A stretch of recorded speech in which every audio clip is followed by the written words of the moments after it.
Next up in the NFC West, it is the Cardinals and it is the Seahawks. And yeah, you're right on that Vikings clinching scenario. They need both the Cardinals here in this one and the Rams to lose. And then they get a victory, and then the Vikings would be in. But the Cardinals and the Seahawks is a huge one of the NFC West. Seattle 7-5, Arizona 6-6. Right now, Seattle has the 3 seed, thus leading the West, and Arizona is the 9 seed. Seattle won when last they met. It was 2 weeks ago in Seattle. This game is in Arizona, where you would think, right, the Cardinals have some massive home field advantage. No, they have not won a December home game in 4 years. Yeah. I'll say that again. The Arizona Cardinals have not won a December home game since the year of our Lord, 2020.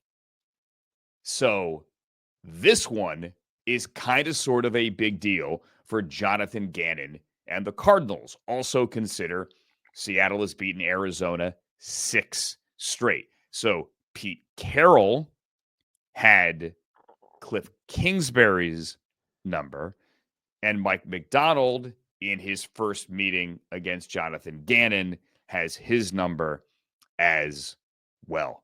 Also consider the Seahawks are 4-1 on the road. I just think Seattle is the better team. And Kyler, while he's in no danger of being benched, has kind of hit, and it's under the radar here, a Kirk Cousins-like late season wall. Kyler has as many picks since the bye. They've played 2 games since the bye, and he's thrown 3 picks in those 2, as he had in the entire 10-game stretch before the bye, where he had only 3 picks. So the Cardinals have kind of hit a wall, and everything's going through Trey McBride. They're not running the ball nearly as well. And this is kind of the Cardinals' season here. And it gives Seattle a huge opportunity to take a huge step ahead of everyone in the division by getting to 8-5. I'm not suggesting the Seahawks win this game, that they win the NFC West. But with the Rams at 6-6, Rams could get to 7-6, although they have a very tough game against the Bills. If Seattle gets to 8-5, that's huge. So Seattle's coming in here going, not that we're going to wrap up this division, but we're going to kind of sort of plant our flag in the NFC West with a month to go. And I like the Seahawks. I just think they're a better team. But I could sit here and eat my humble pie next week if Arizona rises up and if Arizona finally wins a home game. But one team loses at home and one team wins on the road. And if that's how you're going to display these 2 teams and present these 2 teams for me, I'm going to take the team that wins on the road. There's a lot of debate about best division in football. And frankly, this year, maybe there's not, because, AFC North, and thanks to Hard Knocks for giving us a little more in there. AFC North feels so special based on what happened last year in the playoffs. And this year, NFC North arguably is that division when you just look at playoff teams, right? That's the best division. But competitively, NFC West, almost on the other end, just for how close everybody is, might be the most competitive in regards to each team still really, truly having a chance to win the division. Feels like the Niners were a step back. Competitive mediocrity. Okay, and that's true too. And when you look at the win totals, that's what it is. But are they beating up on each other? That's part of it as well. And certainly Seahawks and Cardinals have done that. Still feel, and I know we'll get to that game, like the Rams can end up doing this, but you're right about the Seahawks having that track to maybe do it right now. Maybe this is that opportunity. When you look at the game 2 weeks ago, Cardinals, you said it, Trey McBride. Trey McBride, this is interesting. Did you know this?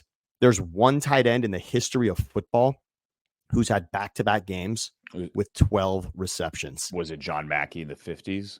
You would think so. And of course, you would think Kelsey, you would think Antonio Gates, you would think the guy we saw last night, Tony Gonzalez, but it's Trey McBride. Trey McBride's the only tight end ever. But this is the first guy to do this since the 50s. There you go. Exactly. So impressive to be in any statement where you're sort of only ever, that's a big one. And Trey McBride's got that. He's been the guy in that coming out party. I mean, granted, last season, he very much had that, but this season, his best game arguably is against Seattle. The difference is they couldn't get in the end zone. Arizona scored 6 points against Seattle 2 weeks ago. The quick turnaround on these division games, the way the NFC West has kind of eaten each other up.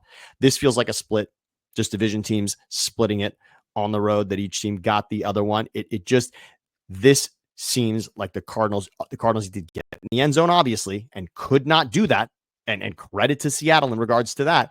But this feels like that one. You're right.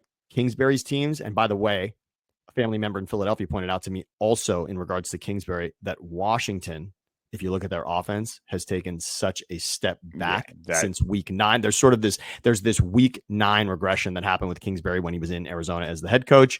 And it's happening offensively with what Washington and the Commanders are doing there as well. But obviously, completely new regime there in Arizona with Gannon. This just, the way the NFC West has gone as far as getting a stranglehold, doesn't feel like anyone's going to do that. McBride in the end zone on this one, still having a dominant game. That feels like the way this one's going to go. Trey McBride, also the Arizona Cardinals Walter Payton Man of the Year, presented by Nationwide, nominee. And if I could do a brief aside on that, there are 32 nominees, obviously, one for each team.